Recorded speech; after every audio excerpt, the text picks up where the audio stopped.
What's up everybody, it's Shane here for season 2 of Waiting to Be Seen. Today is the launch of 2019. This year, the intent for my channel and for the videos I'm creating is to kind of help beginner to intermediate level content creators. And if that is you, then I hope that some of the knowledge that I get to share over the coming year is going to be of use for you, because I've been there. I've gone through that journey myself, and I think that one of the best things that a person can do if they have learned something themselves is to pay that knowledge forward. Don't hoard it, share it. Speaking of which, today's video is very fresh for me personally. What's the big deal about 4K?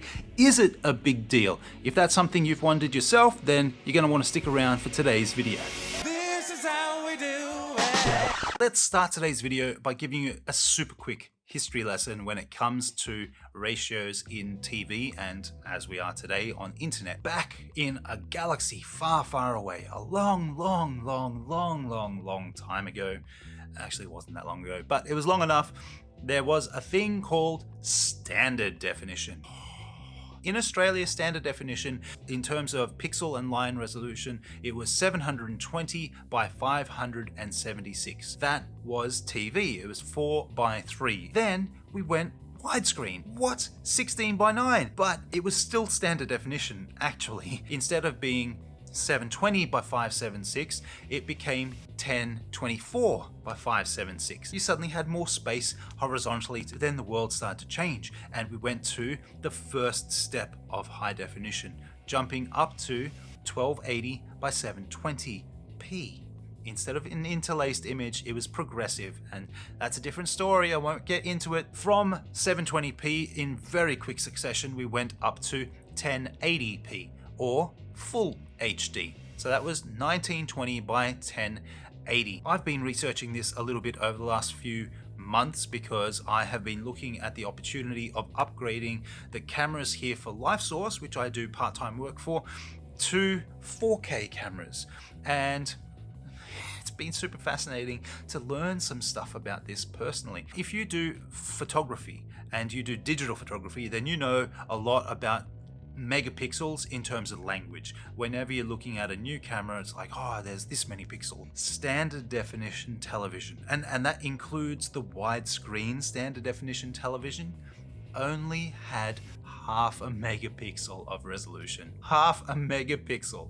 So when we went from standard definition to high definition, you suddenly have much more information available in the picture that you're seeing. So it went much bigger. It went from 1024 by 576 to 1920 by 1080 and filled it, crammed it with 4 times the amount of pixels. I do have recollections of watching VHS tapes which was standard definition even though they were widescreen, and then seeing the same film on DVD, which was showing me an HD resolution.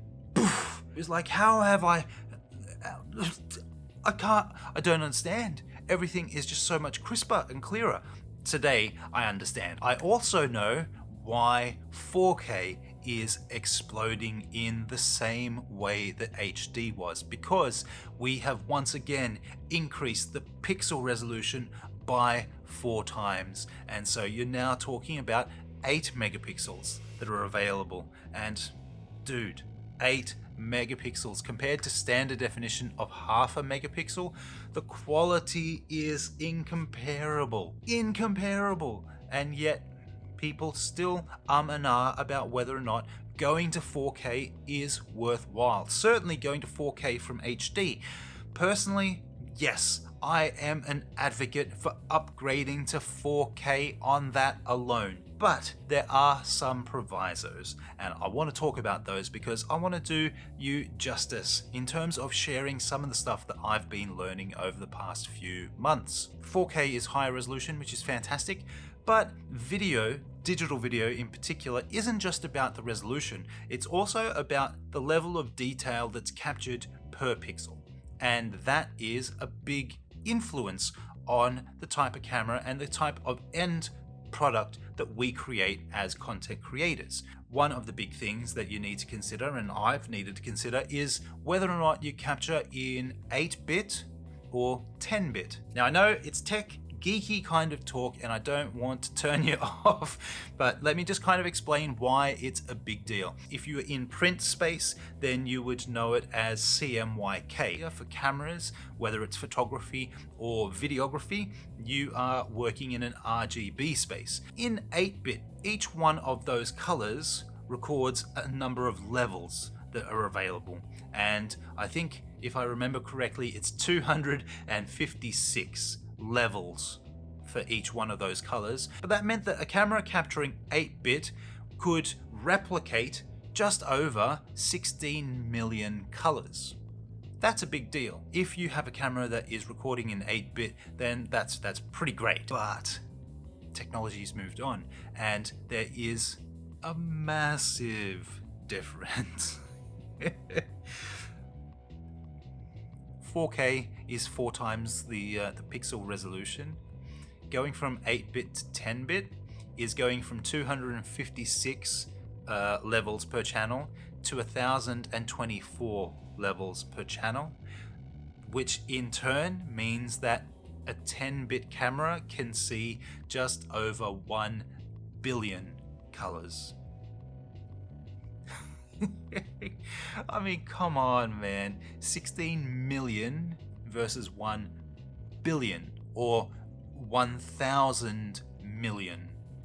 In theory, you and we could be filming on, let's say, a 4K camera that's recording with 8-bit, and then recording on right next to it on an HD camera that's actually recording in 10-bit.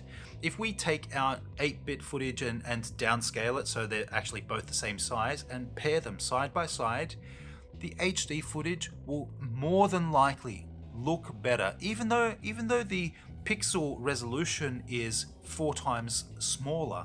The level of detail in those pixels is something that needs to be considered. It's not just that you should and I should go to 4K filming.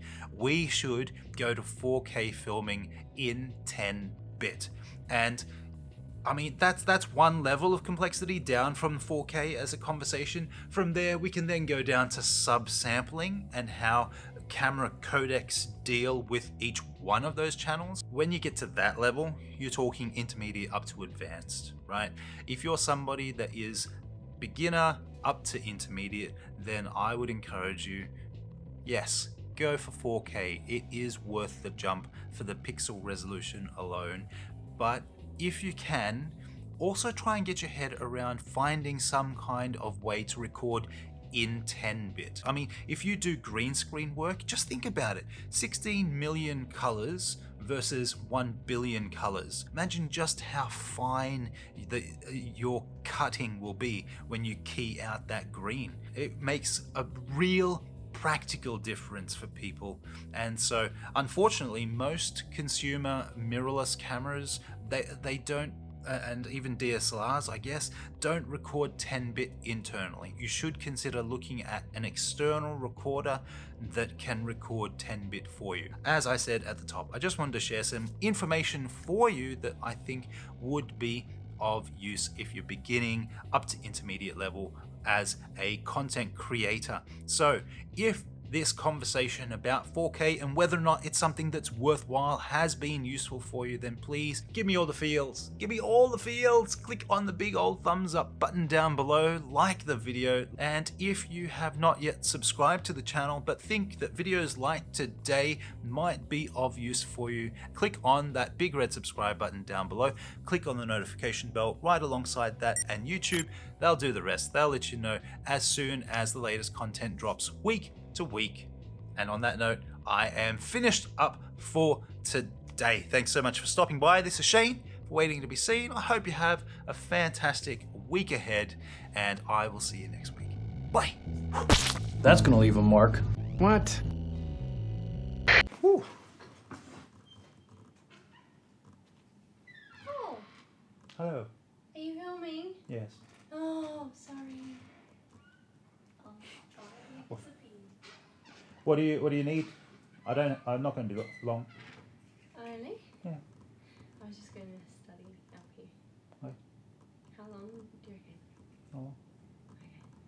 Sorry, did I totally interrupt you, Gilman? Yep, that's Anna. Hi, bye. Sorry. It's all right.